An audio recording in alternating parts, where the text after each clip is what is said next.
So great to have you here. I'm Harry Cooper, Senior Curator of Modern Art, speaking with a gentleman named Alex Katz. And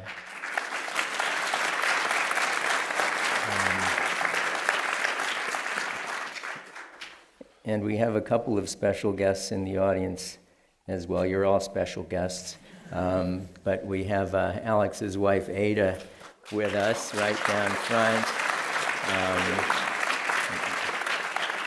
And more recognizable than Alex. And we also have the new director of the National Gallery, Kaywin Feldman, is here.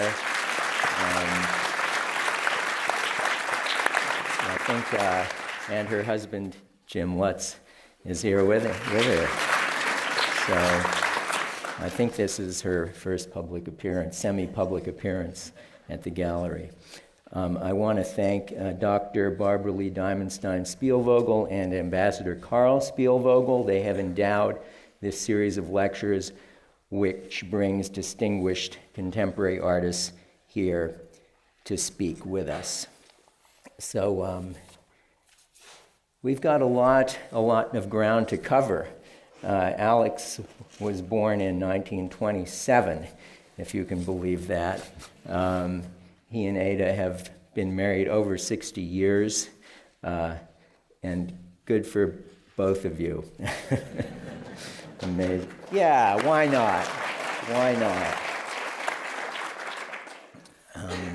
So I want to look at a lot of things, and not just your whole life and your whole career, but some other things too.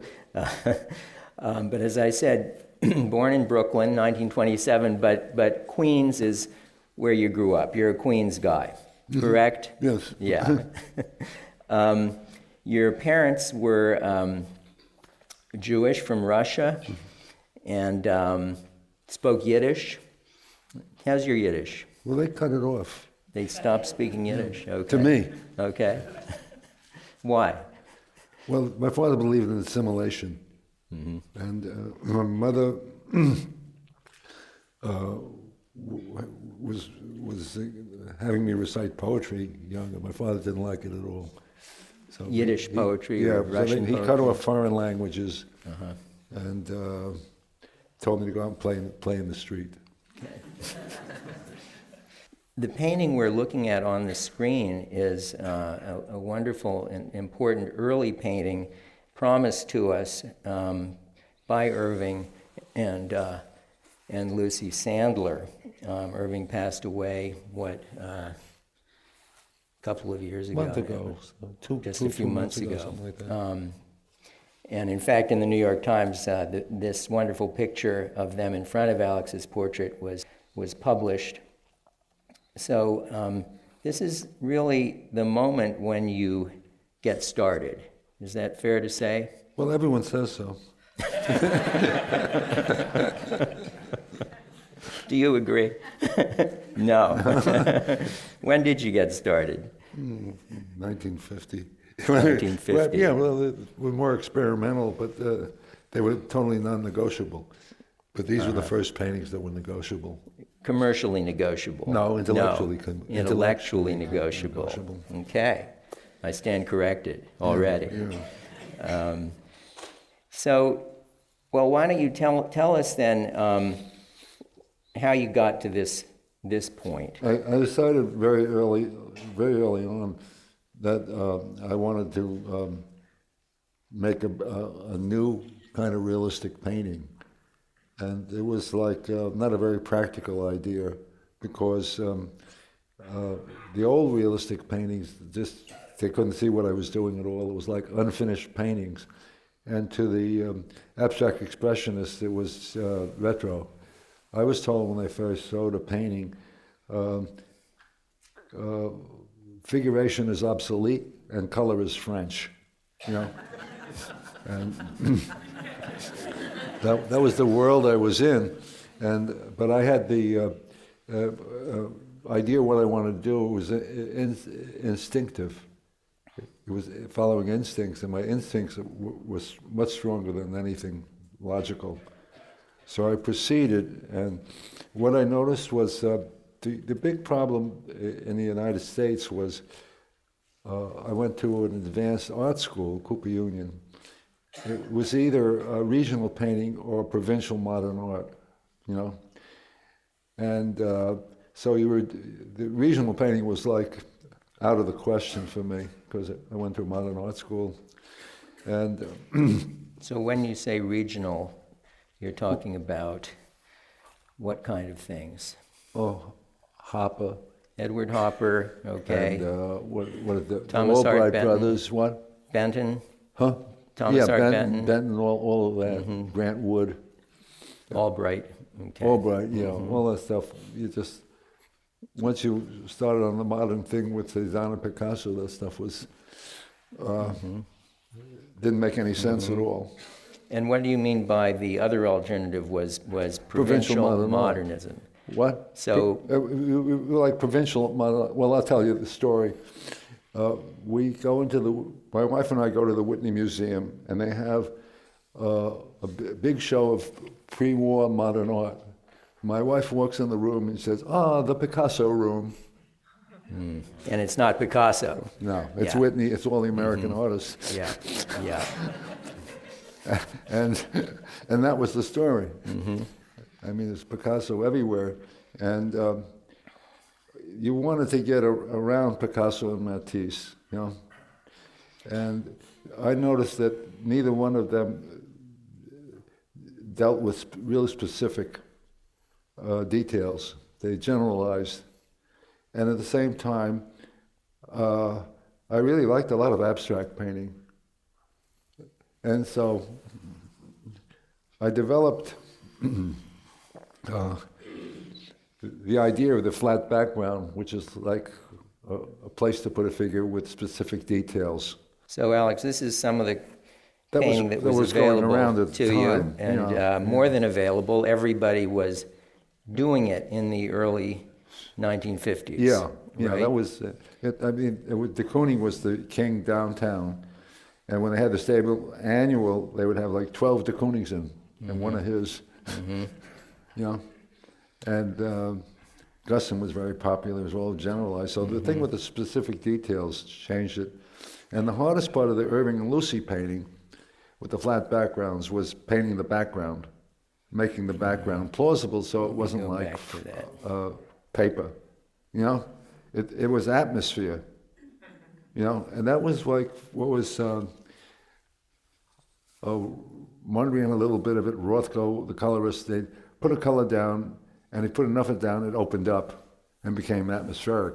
So Irving and Lucy with the feet sets it in perspective, and the white goes all around them. It isn't like they're cut out and pasted on the canvas. And that was it. That was it. And then that started off, and you have it in your head. You think you could do it, and you put it on the wall, and people tell you what they think about it, and it changes and alters what you're doing. You can't possibly know what you're doing if you're extending yourself. You know?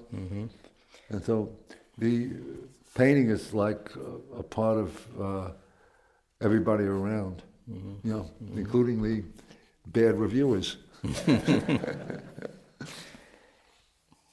Now, Irving Sandler, we associate him with the abstract expressionists because of that book he wrote, The Triumph of American Painting, but he was also very involved with your kind of painting as well. Well, Irving got a job in the Tanager Gallery, which is a co-op, and he sat behind the desk there, and everyone came in there, and they argued all the time, and Irving listened, but all the painters in the Tanager were like younger than the abstract expressionists, and they were all going in a different direction.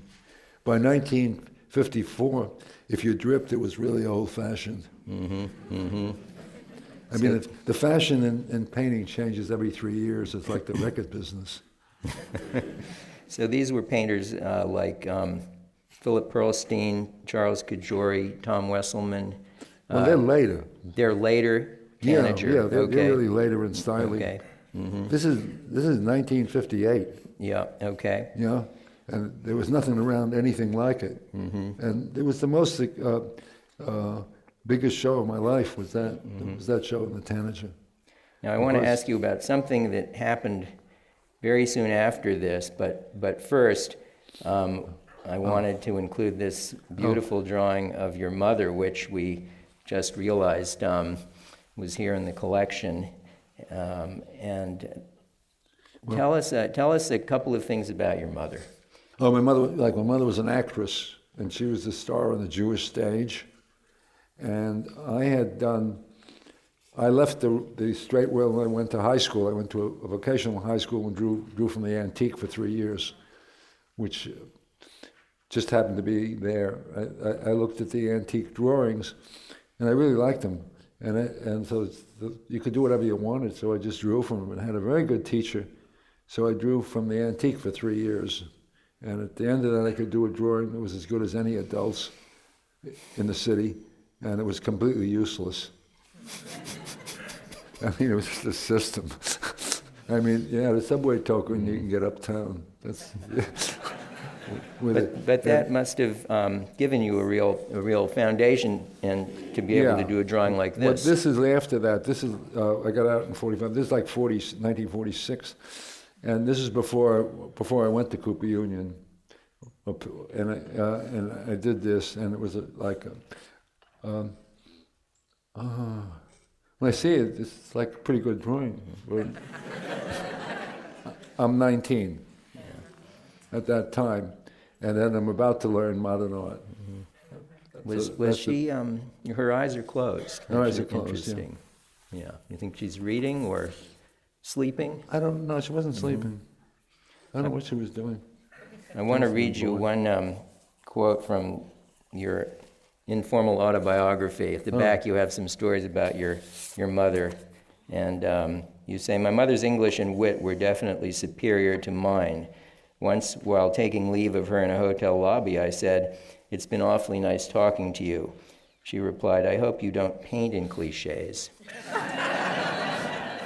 Yeah, Mama was really sharp, and I never won in dialogue. There was a bunch of them. They were really pretty wild. She said, once I said I was going to have a show. I came home. I did 60 paintings this summer, and she said, "I hope one year you're doing one." And that ended up being the lawn party. And the parents were You very... didn't take her advice. What? You didn't take her advice. You kept doing 60 paintings. No. The next time I did one. Oh, the you lawn did party. one painting. It killed Okay. me. I did one painting, and she was right. The painting got me a bad review that was as good as any de Kooning ever had. And I was just, cut this big in the Times, and saying how I lost my character. I used to be a good painter, and now I was selling out. Real character assassination. And it took half the page of it was in a group show, and it took half the page of the Times. And I called my mother, and she said, "Oh, it's about time someone got interested in you." So, she was right. Great. Another thing she did. So this was another option That was it. available. Yeah, and that this was made it. a big difference to you. Oh, yeah. Yeah. Jackson Pollock just opened it all up.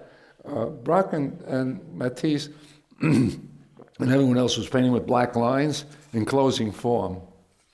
And Jackson Pollock just opened it up, and so did Bonnard. Bonnard was painting a field of light. And I said, that's the way to go. You want to get around Picasso, Matisse, and this is the avenue. And also, by the end of the 50s, I said, well, maybe we can make a large-scale figurative painting, and took that jump. And it's like my life was, you get a series of opportunities that you think, and I didn't have a lot of confidence and a lot of nerve, And I think in my family, I'm the sissy of the family. They were outrageous. My mother took a car up 7th Avenue against the traffic for 8 blocks because someone objected to her driving. Can you imagine doing that at night against the traffic for 8 blocks and making a joke to the cop, and the cop said, "Don't do it again." So they were like that, and the father dove over bridges. It was a He-Man, and gee, I realized I didn't. That was beyond me completely. You say he dove off bridges Yeah, as a hobby. Yeah, for the hell of it.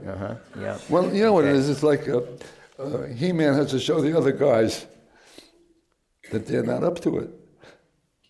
So he'd go off the bridge and no other guys would.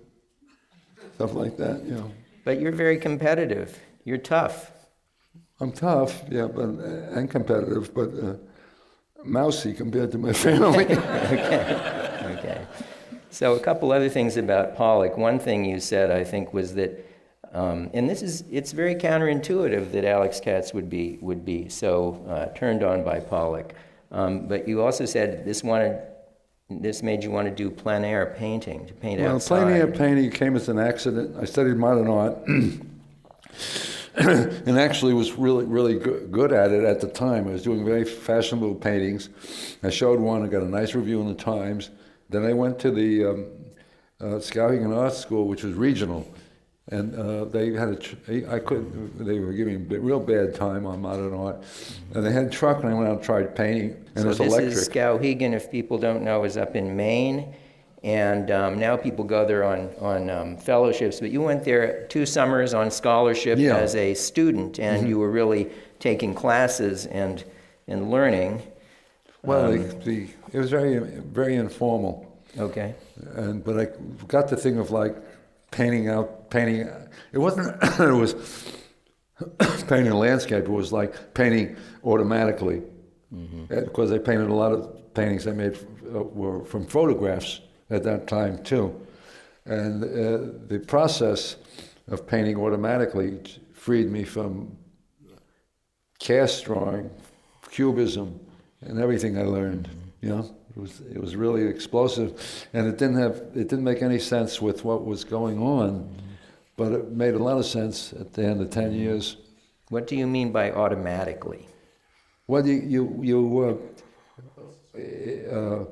the basis of like cubism stuff is like it's like a system.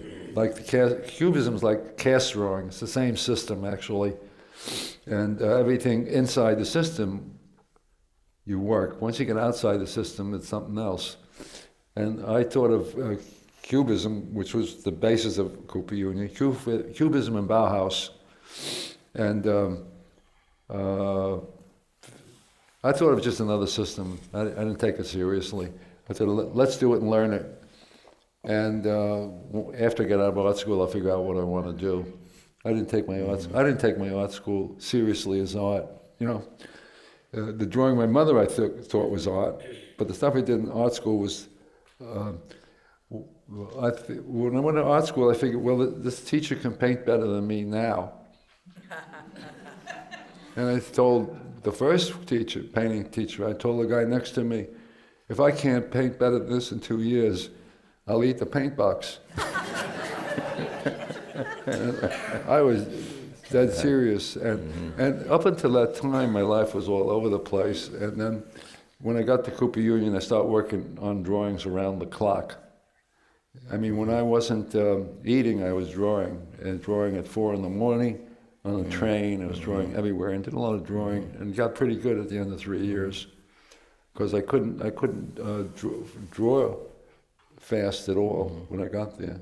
So I learned a lot, and in 3 years I went from being incompetent to being competent in modern art. And I said, if I can do this, if I advance this much in 3 years, in 20 years I think I can make some real art. And it worked out. Now, I'm not going to forget my question. Automatically. Automatic means like you just get in front of it, you start painting. You see, not caring about design, composition. No composition, so much. Nothing, just painting what you see. Okay. And it's pretty much like a child, except I have muscle memory from the cast drawing and the cubism. Okay. So things come out okay. Yeah. I don't have to think about it. So we're looking at a wonderful painting which we acquired from you a few years ago because I saw it in your studio and I said we've got to have it. And you held on to it for us. I appreciate it. Portrait of Ada, 1959. You've been married now for 1 year, I think. Yeah. And is this an automatic painting? Yeah, the model's in front of you, and you just like paint. And it's all very direct. And like I said, I didn't know this painting was that good. He said it was. And then it was shown and everyone reproduced it. So they agreed with it. But a lot of times I have no idea whether the thing's any good. Just know I'm finished with it. Well, maybe you're too close to Yeah, it. and this is like from this thing you saw of Irving Sandler. This is again the background, and she's in it. Right. And another thing you said about Pollock and the all-over style was, let's cool it, just put it in the middle, Oh yeah, which seems to apply Central, here. yeah. Right? Stick in the middle. Now, there's a big It's difference. like Barney Newman, figuring ground. Barney Newman's not stripe; it's figuring ground. They have different weights, you know. So you have a Washington show there with a man, I forget his name, does all these stripes. Those are stripes. Barney Newman's zip is not a stripe. It's a weight difference, and this is similar to that. And in a way, I think, yes, there's figure and ground, but that ground is just as strong as the figure, and it's not really behind the figure, and there's a lot of Yeah, it's right. It's play inside of between. it. Yeah. Yeah. It's really all figure, or all ground. Well, by this time, this is like a little bit later than the Irving Sandler picture. I was more proficient at dealing with I it. mean, this painting, one thing I love about it is we can see you've got your wet-on-wet technique going. This is one-shot painting, and just the way you like bring that lock of hair down to create volume. It's you know, just beautifully fluid. You just seem to be completely in the medium, in the moment, and it looks easy. I don't know if it's easy. Probably not. 59. Make it look easy. 59. See, Yeah. Irving was in Lucy's 58. This is a whole Yes. year later. So one of the big changes here is with Irving and Lucy, they're in the middle of the whole thing. Here, Ada is cropped. She's cut off, and I think this is a big change in your work. This is still the figuring ground is still in traditional scale. The scale changes in 1962. 60s, yeah. I decided I want to make an image that was not traditional, and I was looking at a lot of movies and TV and billboards, and they had large scale. They had large faces. And they'd have, and I used to go to movies to see westerns. I was carving frames and finish work, run into the movies, and just walk in. And with westerns, you see a big face here and a lot of land over here. And I said, "That's for me." And because there was no reference to traditional art, where up until that point, the figuring ground you could relate them to Goya or other people. These, and I went into this. Large scale. And at the time, I wanted to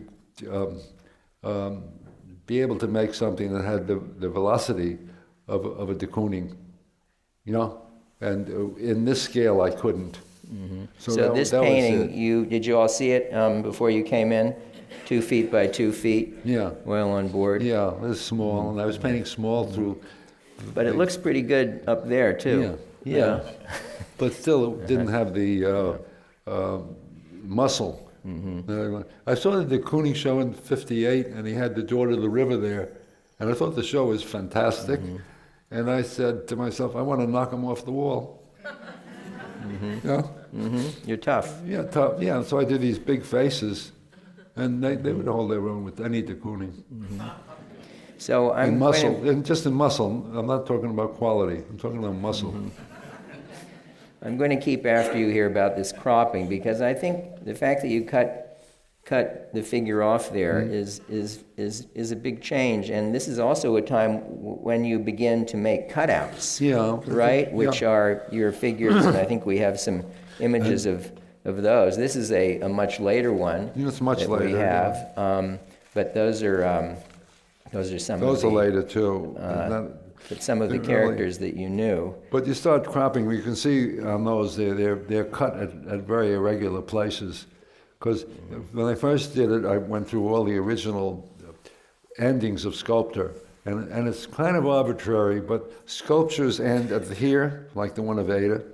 They end here, you know.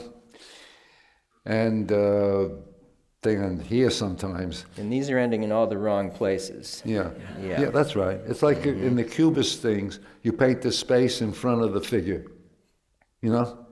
And to make something really go around, the Rembrandt does it too. You paint the space here and the space back here, and you really get volume. And if you look at a Rembrandt, he does it. He's painting the space behind to make volume. And with the Cubist thing, they cut it off, and I said, well, these are like Cubists. You cut it off, and the space comes right up to the edge of it, and you make something that I hadn't seen before. And that was it. You want to go into, want to do things that look new. Don't want anything that looks old.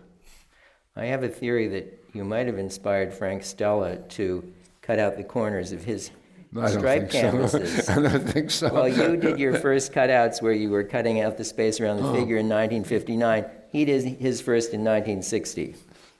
Yeah, well, But if he were here, I'm sure he would be objecting to that. I think he would. Well,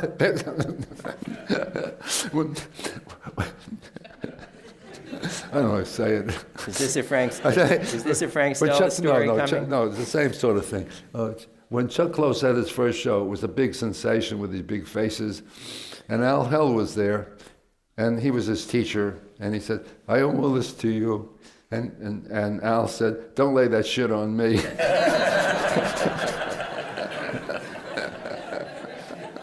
Okay. So something like that. We're live streaming and we cannot edit. So another wonderful painting in our collection, a gift from your foundation. Seems like when we buy something, we get a gift. It's a good deal. Folding chair from 1959, and there you are a couple of years later. And at this point, you have discovered Lincolnville, Maine, for a few years now, and you're going up there for long summers and then going back to the city. Is that a little Edward Hopper peeking out, a little regionalism peeking out of that window there? Am I A little bit like a little that. bit? A little bit Okay. like opera, I guess. But not too much. Not too much. Okay. It's much flatter, and the paint is very direct. Yeah, yeah. It's much more pizzazz.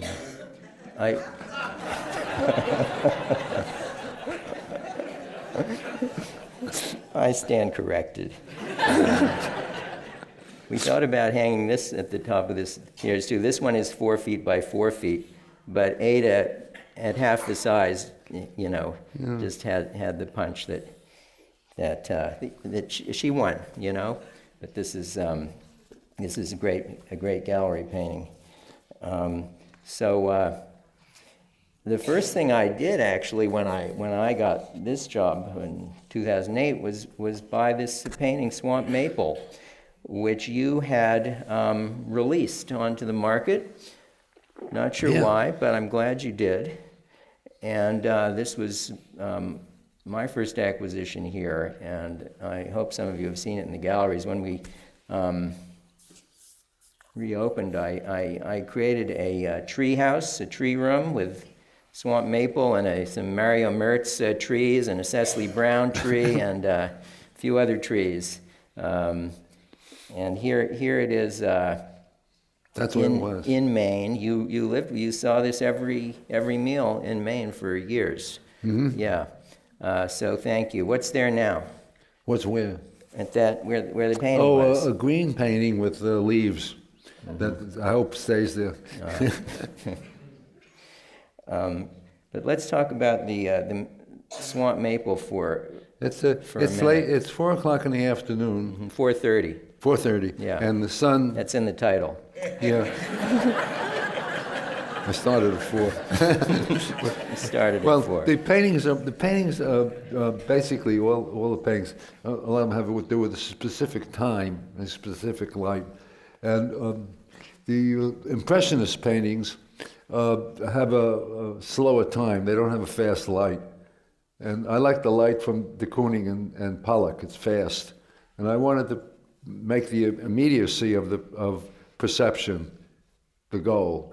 And so this is painted at 4:30, and the sun is going down. It's a hazy day in August, and it's backlit the tree, so the tree turns black, dark, and it's just painting what's in front of you, but that's the idea. And the tree is dark because the light's against it, and the softness it's a damp day, so the sky is sort of yellowish. And there's a reflection from the sun that's on the lake. It makes it kind of whitish. And the pale blue is off in the distance. And it's just matching colors. So It's all when, perception. And it has to do with an additional problem of my work was the fact is, what is realism? You see it with your eyes and you think it's real, but actually you see things culturally. And what you see is usually 20 years behind where I am. So I'm seeing this as I want it, and you see it as, people saw it as not viable as a painting and not realistic either. Mm-hmm. And actually, I had people screaming in galleries. Very few paintings have had that. People have had that honor to have people screaming at the work. And I had it in France in 1975, and I had it in Provincetown in 1960. People actually were screaming that this is terrible, and I should go back to art school. Mm-hmm. But that's it with realism. Mm-hmm. One of the things I have on my Alex Katz quotation list is, there's nothing more mysterious than appearances. Absolutely, well that's it. Because you're trying to see it the way it is now, not the way it was 20 years ago. And with that, there's a thing I use all the time. When I grew up, Washington Square was a weak impressionist watercolor. That's how you saw it. And now if you go to see Washington Square, it's like something you've seen in TV. And your vision has been altered by TV.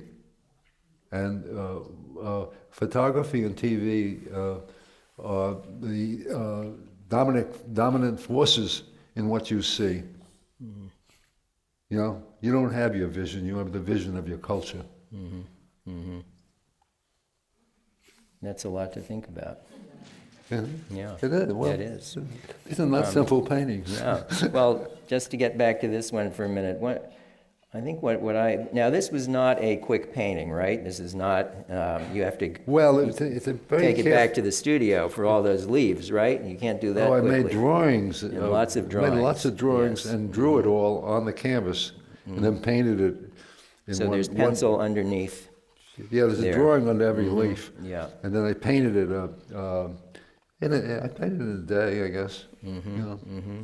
One thing I love about it is the way the tree and the branches and leaves reach out, sort of touching, sort of feeling for the edges of the canvas. I feel there's something anthropomorphic about it. It's like a portrait of a tree. Yeah, definitely. Yeah. It's very specific. Yeah. The later ones are more generalized. Yeah. Do you have that painting, the other one? Or is that a print? That's a print we do have in our collection, which is much later, but it shows you turning those leaves in the same way. Yeah. Yeah. Another thing about this painting, if you look at it closely in the bark, there's a beautiful, subtle craquelure, pattern of cracks, and that really sold me on it. I thought that was a brilliant way to convey the bark, until you told me that happened later. Well, it happened almost.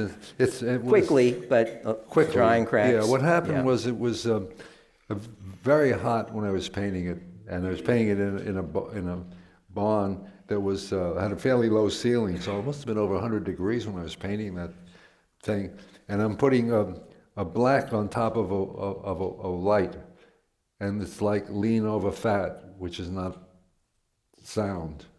And so what happened was it started to, it made those white lines all over, and they look great, so we let it go.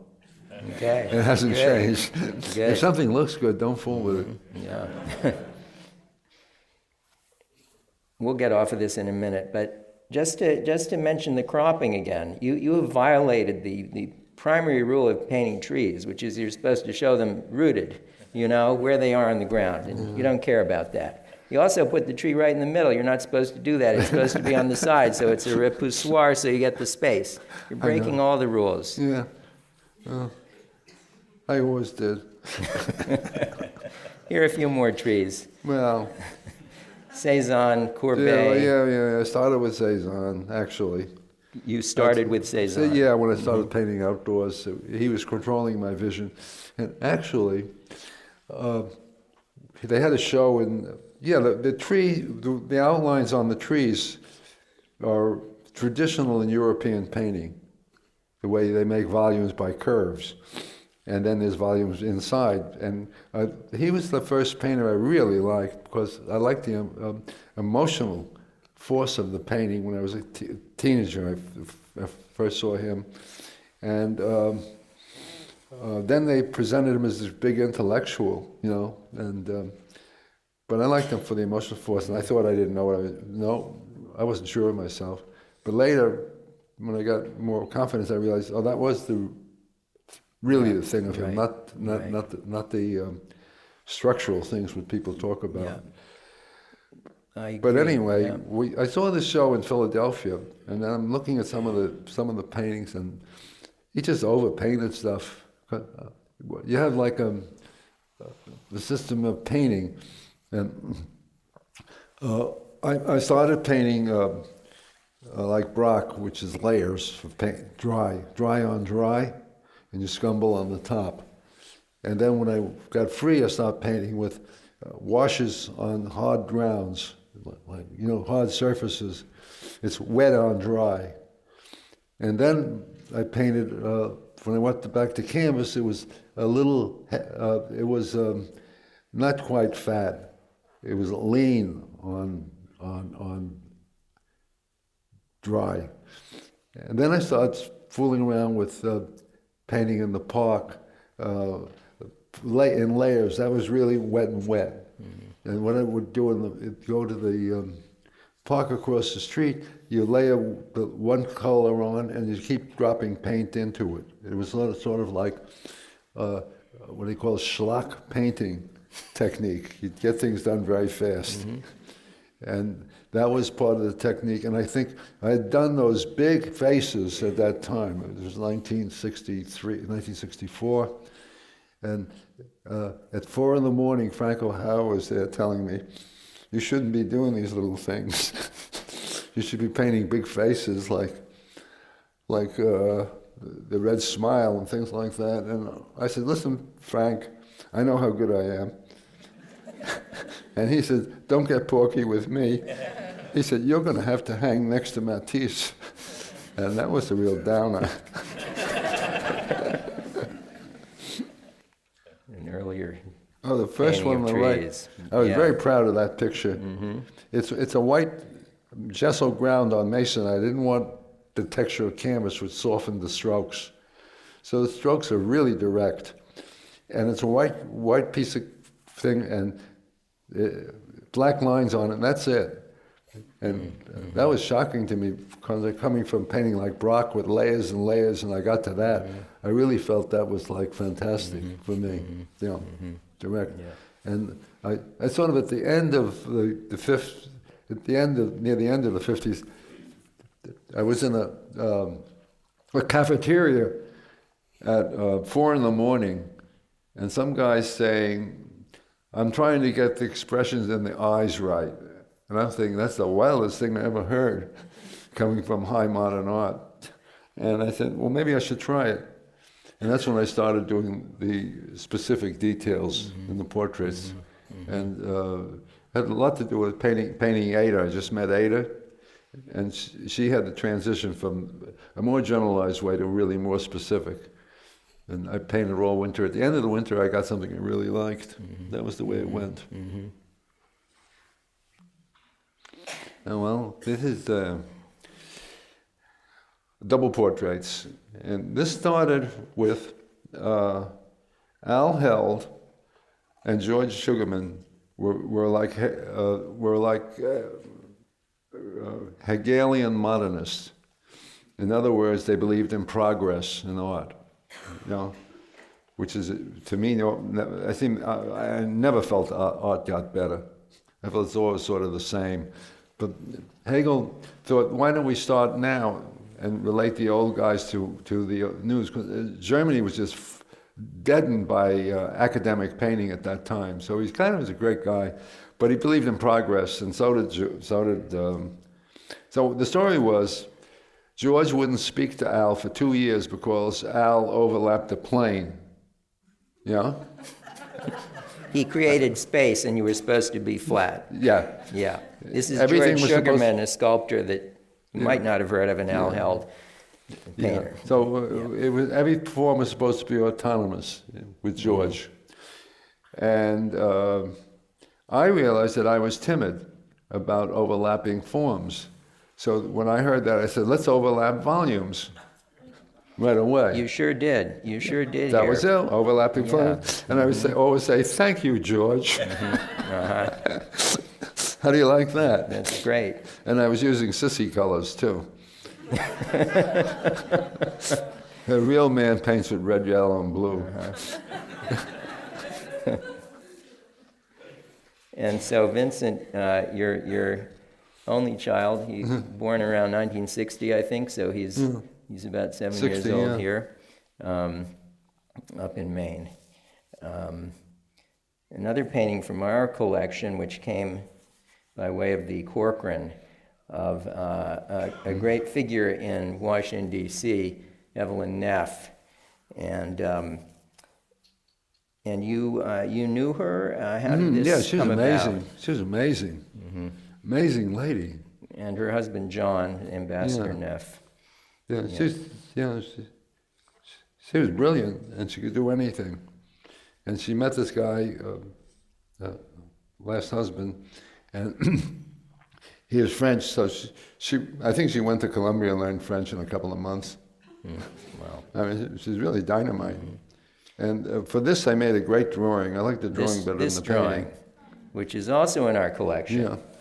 And so you made a very careful drawing. Very careful that, drawing. And made the painting, but I prefer the drawing. Yeah. It's more open. And she is known to us primarily for the great Chagall mosaic that was in her Georgetown backyard, and then she bequeathed it to the gallery. It's in our sculpture garden right now.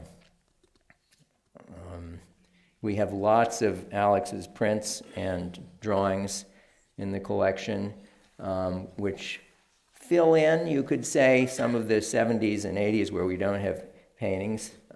It's a great series. And then recently, you gave us this really lovely portrait of your two grandsons. So we got another generation going here. Vincent's two sons, Isaac and Oliver, painted in 2013. And I saw this in your studio too, and in fact I met one of the boys and saw these two great sketches that you made. And this might be a time to talk a little about your process, because you have quite a traditional series of steps going on. Well, at the end of the 50s, I decided I wanted to paint big, so I went up to 6 by 6. So I found myself in the middle of a road painting a landscape of the road. And it's a tar road with cars, and they didn't come too often. So I painted this painting and was successful, and I says, you can't go on like this. You know, You could get killed. What? You could get killed. Well, not only can you get killed, you can lose control of making a painting. Okay. And Even worse. even worse. So then I changed a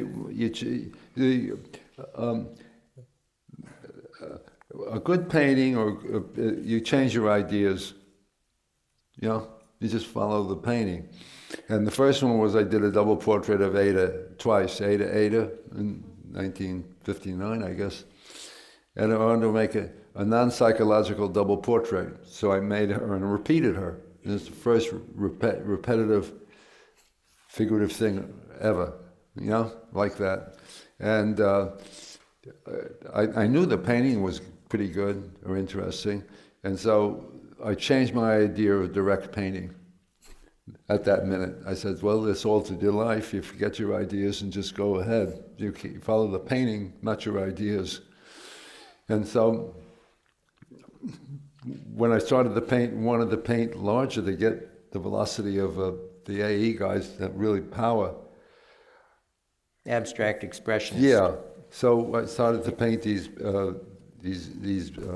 big faces. But what I did was paint a painting direct, like I would any other painting before. And then it was okay, this big. Let's try it this big. And then we tried this big. Let's try it 4 feet. It looks good 4 feet. Let's go 6 by 6. And that's the way I started. So it was indirect. And I found that if I draw on the canvas, I couldn't keep the colors real clean. So I started to draw on paper, perforate it, and push pigment through it. Mm-hmm. So I have a real clean surface. So now I'm going way from what I originally started, which was direct painting. Direct painting was just the start. Yeah, so this is an example of the kind of collage. I mean, that's the cartoons which go on top of the canvas, and I make my drawing from that. Mm-hmm. So from real direct stuff, it goes to really indirect. Mm-hmm.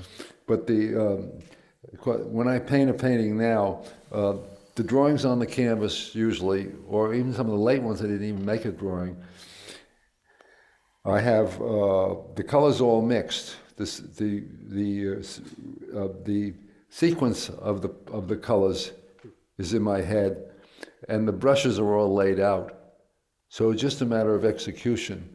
So I can make a very large painting that has a very direct surface, you know, and it's, I don't know, it's a more lively surface than just about anyone's, mm-hmm. you know, because of the process. Mm-hmm. And it's a terrific strain painting it because it's all done real quick. And you just have to trust your instincts pretty much on it, you know. And the very light landscapes, which he'll be showing, I just threw away the idea of even a sketch. I mean, I had little sketches this big on some I knew they would work out big. And the ones that didn't, I'd work in between. So this, just to clarify, this is called pouncing, right? What? Pouncing, where you... Yeah, pounce. You pounce it. So you have the life-size drawing on the craft paper, you put it on the canvas, and with a tool you poke a series of little holes along the contour. You put holes on it and you push pigment through it. Then I draw on top of that, and if it doesn't look good, I'll adjust the drawing. Yeah. You know? And you got this from Giotto, right? Yeah, straight from John. Yeah. Yes, it's an old technique. But in a way, you're saying that for all of that careful preparation, the spontaneity gets preserved in the act of painting. Yeah, right? the painting is all where direct. It's all happening. But I didn't want any new. In New York, there was a lot of second generation very noodle painting. And it's like fussy painting, and I wanted direct painting. And it came from a misunderstanding of Matisse. So I saw Matisse when I was really young. I thought the paintings were like fantastic, and I thought they were direct. But actually, I did not realize how much he planned them. So I was going off making these terrible paintings that were very direct. I destroyed 1,000 paintings in my 50s. You destroyed 1,000 paintings. Yeah. Do you mean you painted over them, or you... I just busted them up and threw them in the fireplace. Good canvas? Good. No, canvas. They were all in masonite. Masonite. It's a lot of masonite. There's a lot of masonite. Yeah. What was important was I got a great technique. After 10 years, my technique was really good. But by 1959, I could really paint. And the paintings weren't important. Mm-hmm. So here you are this is drawing on canvas now, and then you'll Well, I'm going over Pound's over the line. pouncing to get Yeah. the drawing, and then you'll paint over that. Yeah, that's right. But the charcoal will stay under, That's, I don't know what the heck I was doing. because That's how that would, the process. Looks like I'm Would- drawing right wouldn't on that it. dirty That up might have the- been paper. maybe that's That might have been paper, white because you don't want to paper. dirty up It the looks paint, like white right? paper, really. I don't believe That's I still the wouldn't draw cartoon? like that on a canvas. Okay, yeah, because then your paints would get But yeah, it's dirty. too dirty. Yeah, okay, cleared that up.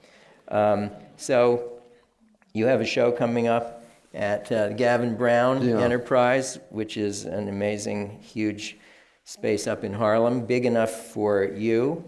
And Yeah. so we were in your studio looking at some of these paintings, which are going to be shown there. And I was shocked, but that you're doing Degas now, homage to Degas. Degas.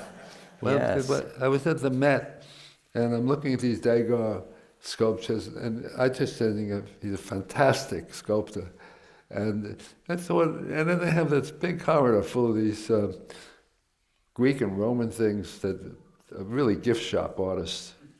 They're really, yeah. It's like gift. It's a disgrace. The Met's The Met to have those grand new classical wing. Yeah, those classical stuff. They're so crummy next to great sculpture. And I'm looking at these Degas, and I'm saying, You mean the 19th century, the neoclassical? no, I mean the old things. Okay. The neoclassic stuff is like kitsch. It's kind Okay. of fun. But the old things, the only interest I had in them was the angle of the ass on the men. If it's sharp, that means he's for action. If it's soft, it means he's for fun. And that's the only interest I have in those I sculptures. hope someone's writing this Yeah, down. it's kind of disgraceful that a city like New York that has that and has a corridor with the Rodins. The marble Rodins look like soap sculpture to me, and the paintings look like really furniture store. Okay, let's get back to these paintings. Oh, these? Well, We have good colleagues at the Met. So when I looked at the Degas, I said, I'd like to do these gestures in a modern form. And I had photographs out of a book. I brought them up to Maine. I called the ICA and said, do you have a model who's a dancer? And they said, yes. And they sent over a model. I laid the photographs on the floor. She did all the poses perfectly because it's like a 300-year-old system of poses. It comes from the Comedy d'Art when they started with one gesture and two gestures. And anyhow, and I put them in a modern context with splits. And I wanted to do the nude outdoors too. So I started, but I wanted to be abstract. So the hard part was getting the color, the green. And it started out with the first ones were too dark, and then it was too ordinary, and then I finally got the green I wanted, and did this whole series. This is not unlike the green behind the Ada. Yeah, it's like that green. It's from a green from the 50s stuff. The idea was a green. I did Ada in a white dress a long time ago. Green with a and little- I loved that green, and I never got it again. It's And I was got- trying to get it. Yellow, got yellow. Yeah, but this is a little it's acidy though, Yeah. and a little heavier. So this is one set of paintings in the show, and there are more of these. And then there are these landscapes you were Yeah, talking about. Yeah, this is my third attempt at this, and this painting is misleading because it's 10 by 14 or 16 feet, and the paint is very fresh. And what I wanted to do was paint shadows on the grass. I wanted to do something which I thought was extremely ambitious, and I wanted to do it 10 by 20 feet. So I did one, it was 9 by 18, 3 years ago, and I didn't get what I wanted. Everyone loved the painting, and subsequently went out. And then I tried it again the year later, and it wasn't any better than the first one in achieving what I wanted. People liked the painting, but I didn't get the feeling I wanted of the grass.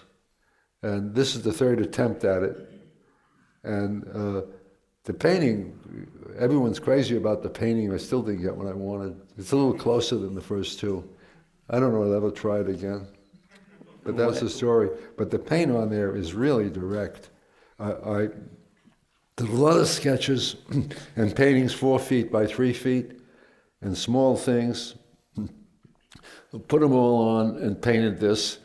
And it just went its own way. I just followed the paint, so to speak. The paint was going on great. This is wet and wet. The whole canvas is painted yellow. And then I take a pot of green, and I painted light, and then I painted the dark, and the paint just went on great. And I followed the paint and got through with it very fast. And I was surprised how many people like it. So, do you know, can you put in words where it fell short? Huh? Where did it fall short? What are you It doesn't still look like unhappy? the image of the shadows on the grass that I wanted. Oh, okay. Steve, you're You know? not I capturing had an the- image of shadows on the grass, not of making a painting. Yeah. You know? Yeah. And that's the first time in my life anything like that I couldn't do. It started with a painting 15, 20 years ago, a sketch where I did it and couldn't figure out how to make it bigger. And then it just kept nagging me, so I went back to it and to try it. And I don't know, I might try it again, I don't know. Well, the grass is yellow. Is that Yeah. Yeah. Well, it's light, that's the Okay. sunlight on the grass. all right? I'm painting from That's life. not All the the sketches problem, of though. all That's the not the sketches are from life. Okay. I'm just matching the colors. Yeah. So some night scenes, looking These are up into the yeah. trees. These are big paintings. They're 9 by 18 feet, and they're done directly, and it's from perception of twilight. Twilight. I'm painting twilight, and this is more realistic, actually. And the other one, the red one, is more like an idea about it. I've started that about a year ago. I did the last show I had. I did a painting that was all yellow, and it was 12 foot tall and 8 foot wide. And I was painting the idea of the light rather than the sensation. And I never did it before, and I thought it was a bad idea. The painting came out great, you know? And so I said I couldn't do another one like it. I just filed it away, and it meant something I would try out when the things got clicked together. And they clicked together on the red one, where, yeah. Yeah. That's an idea of twilight rather than the sensation. I mean, the other one was really like looking at it. This is more the idea of it. The figuration is sort of realistic, but that's the sensation. And basically, my paintings were trying to paint the sensation of what you see rather than the actuality, you know, of it. And that happened a long time ago. A friend of mine, Dick Crockett, was 2 years older and more advanced than I. The block I grew up in Queens, there were 3 artists, you know, and Dick was precocious, very talented illustrator type, and we went out and made watercolors. We bicycled 20 miles to find a view. We found the scenery. We came back. We showed it to my father. My father looked at Dick's and said, "Terrific! You're going to be a great commercial artist." And he looked at mine and said, "It's hopeless. You're going to have to be a fine artist." and he said, "Hey, why do you paint scenes? Why don't you paint your own backyard?"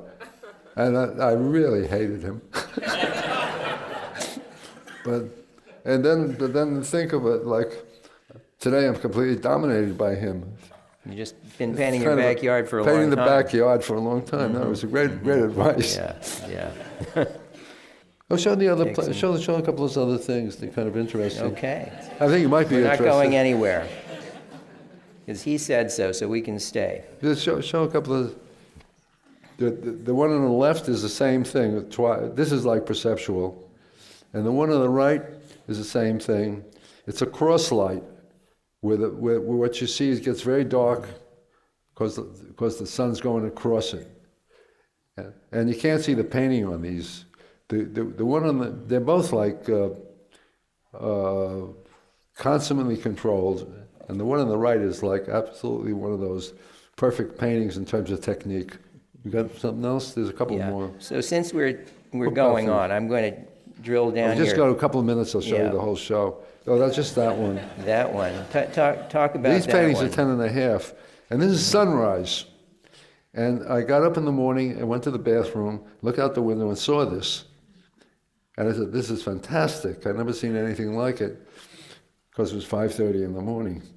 And so I went back the next day with a panel to paint it. And I painted it. It was very dull. You know, the actual thing. I didn't get anything like it. So this is like, and then the painting itself ran away, like the yellow one, and it became the sensation of what I was seeing. It didn't have too much, it wasn't literal at all at that point. I was very pleased with, that's it. Yeah, well, there's a lot going on here because you've got the perception, the sensation, and the idea. That's right, yeah. Right. Yeah. And sometimes you're painting out of one or the other. Yeah, Yeah. That's right. And they can all work. They I can think- all work, but the sensation is the heart of it for you. yeah, that's Right. just what you're after. Yeah. Yeah, but you don't want it to be descriptive. But sometimes to get the sensation, you have to go to the idea. The idea starts first. Okay. You have an idea or conception of what you want to do, and then you try to work it out. Yeah, you're right, though. But the sensation is always not just the perception, it's really No. how you take it in, Yeah. which is a great modernist idea, certainly going back to Manet and Yeah, well, the Impressionists. Yeah, it goes into. I say this stuff is, in a sense, traditional. it's how it affects you. It's how you're seeing it in a complete way. Yeah. Okay, I just wanted to clear that up. There's some more Oh, let's forget it. stunning things, and then a couple of little trees Little at trees. the end. A couple Well, this little one- trees. I got away with it. There's a little tree, and there's That's there's only another 7 by one. 9. I got There's away with another that one. too. Yeah, and That was actual, like seeing something. Uh-huh. It's in the spring, and somehow the grass is white.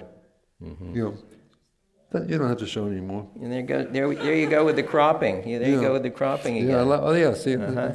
Yeah. So it's so rare that one gets a chance to talk to one of one's heroes, and I Oh, thank you. Thank you.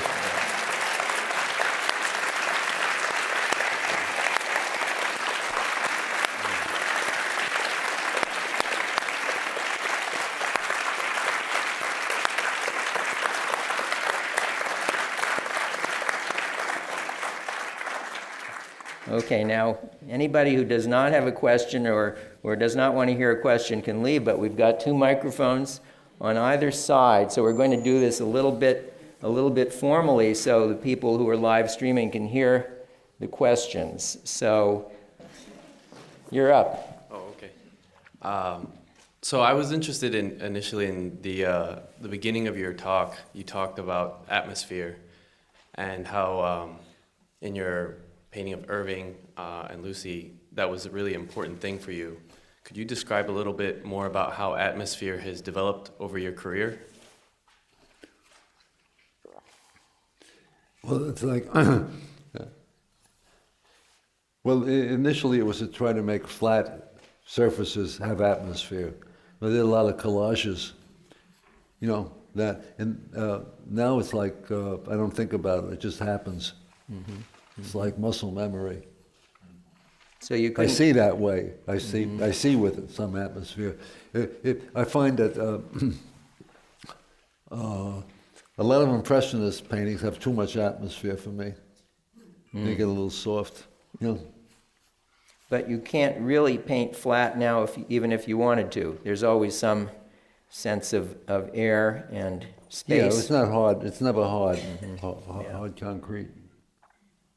Okay, and there's a question over here from James Meyer. Yes, I wanted to ask you about the double Ada. How did you come to make a double image? And you mentioned you wanted a non-psychological portrait. What is that for you, and Well, why did you want at to the do it? time, at the time, people were making psychological double portraits. You know, Kokoschka and other people, and they write about the psychological relationships. And for me, psychology was like undesirable and old-fashioned.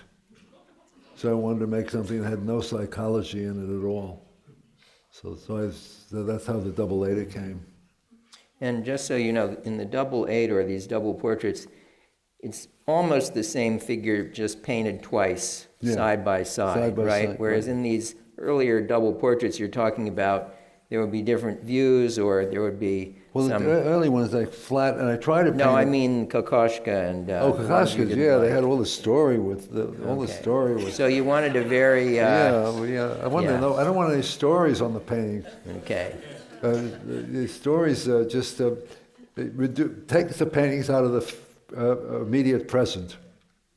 Yeah, okay. Like Gertrude Stein and Saint Augustine say the same thing. There is no past, there is no future. There's only the present, and that's what I'm trying to paint is the immediate present.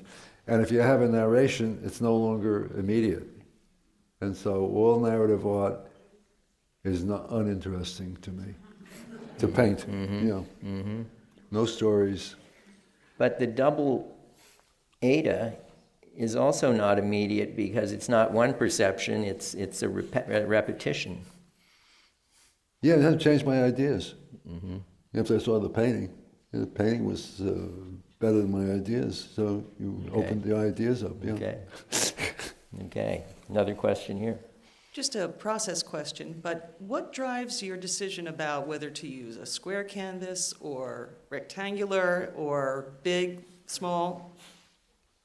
Well, it has to do with the content, you know, and it has to do with the idea.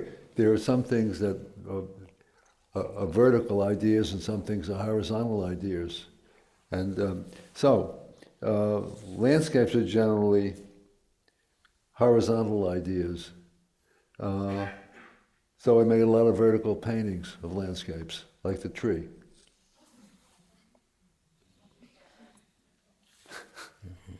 Yeah, the landscape is vertical. Yeah, you don't want to be conventional. Okay, one more over here. Thank you both so much. You spoke about how the visualization technologies of our time structure the way that we see, and I was wondering how you get out from under that sort of technology of the time. Out of one. So if the visual technologies of the time influence they how give- we they give- see, Yeah, I'm influenced by visual technology. I mean, the splits that I'm doing now with the Degas all come out of advertising. Looking at advertising, and a lot of the Jessup thing came out of looking at fashion magazines and stuff like that. Yeah. So you know, I'm affected by all the visual material, just like everyone here is. We're living in a time where it's getting more visual and less verbal. You know, the language is degenerating, but the verbal thing is like everyone's very visual. You know. and I think the question was kind of about how to resist that, but you don't want to resist that. No, I'm part of it. Yeah. Part of it. It's kind of interesting. I find it interesting. I have no resistance to it at all. Okay. Yes, over here. Hi, Mr. Katz. I want to thank you, first of all, for this lecture. I really enjoyed it. One of the things I've always been interested in your work is the relationship between your work and Fairfield Porter. And I know that I've read that he is a big fan of yours. I was just wondering if you had any Fairfield Porter stories. First of all, Fairfield Porter was in the middle of an abstract expressionist show, and I thought it was terrific. And he has a really almost dumb way of painting. It has no style. And I thought that was kind of terrific because there were a lot of stylized paintings that were around, you know. And so I met him, and he came over, and we disagreed on every painter. He liked de Kooning, I liked Pollock. I liked Rothko, he liked Motherwell, etc. Right down the line. He's kind of the guy is could keep a painting alive for a week, you know, which is I thought was kind of really interesting. I couldn't. I have to do it. If I don't do it direct, you can just throw it away. Is that enough? I could take more, but I'll let you pass it back. Thank you very much. What did he say? Okay. He said he could take more, but he'll let you go. Sir. I'm just wondering how all of the paintings of Ada come about. She probably has things to do, and are they spontaneous? Are they sort of like, okay, you're gonna, can you pose for me for a certain number of hours tomorrow, or are they spontaneous, or how do they happen? Well, it's a whole confluence of things. And what it is Ada's like a perfect model. That's one thing. And I started with her because it was trying to paint someone, be detached from someone you're emotionally involved with. That's the first section. The second section is Ada went to movies a lot in the 40s. And somehow or other, all her gestures come from movies. She doesn't make a bad gesture. So it's like having a dancer or an actress in front of you. They know exactly what they're doing, but it's all muscle memory. So by looking at it, it all became part of everything she stands, every time she moves, it's another picture. So that's it. So I have a great-looking model who makes perfect gestures. So I put her in a lot of different roles. She could be a housewife, she can be a femme fatale, she can be an ordinary lady. She's all these different ladies. I just cast her. And the poor thing has to suffer through posing, which she's not interested in. But that's the story. Is that enough? Thank you. Yes. Do we have maybe, is that a last question? Yes. Hi. You mentioned that you went to Cooper Union in your youth, and I was just wondering how your art education shaped your career and your style. Like, would it have been any different had you not gone to art school? What do you think? Would it have been different if you had not gone to Cooper Union, had not gone to art school I don't at think all? I would. I don't think I didn't have the confidence or the connections to things to ever get anywhere. If I didn't go to Cooper, if I didn't go to art school. But I had 3 years was enough. That's what Cooper was. But there's no way I could get in real contact with it. We might have gotten there, but it would have taken a lot longer.